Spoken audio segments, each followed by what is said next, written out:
हसताय कशाला? बरोबर हसणारच. मम्मीचा अपमान झालाय ना, तुम्हाला मज्जा आली असेल. गो मम्मी, हा गेम आहे. गेम मध्ये काय हारायचं आणि जिंकायचं चालूच असतं. मग मम्मीला हरवून मोठी बहादुरी कमवली असेल ना. अरे 9 महिने पोटात ठेवले तुम्हाला. हरवायचंच आहे ना, तर बाहेर कोणाला तरी हरवून दाखवा ना. बरं ठीक आहे मम्मी, तू अजून एक चान्स घे. अजून मला एक चान्स देणार आणि माझा अपमान करणार, वरून तुम्ही मला हसणार. म्हणजे असं झालं की माझीच मान कापून विचारणार, मम्मी तू जिवंत आहेस ना? पण तुझा गळा कोणी कापलाय? फक्त एक सोंगटी तर मारली आहे. एकच गोष्ट झाली ती. अगं मम्मी, एवढी काय सिरियस होतेस तू? गेम होता हा. तुझ्या तोंडाला काय येईल ते बोलतेस तू? सिरियस यासाठी होते, यावरून ना तुमची मला नियत समजते. आज माझी सोंगटी मारली ग, उद्या 4 चौकात माझा अपमान करायला मागे पुढे नाही करणार तुम्ही. अगं मम्मी, तू आता उगाच लुडोचा विषय कुठल्या कुठे घेऊन जाते.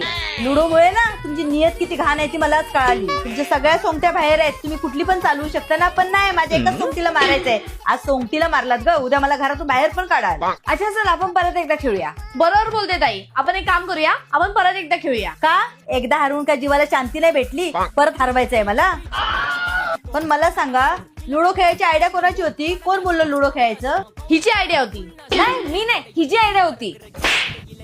ह्या आयडिया कुणाच्या पण असू दे, पण जर ह्या माझ्या पुढे जर गेम खेळलात, हे घेऊन जा.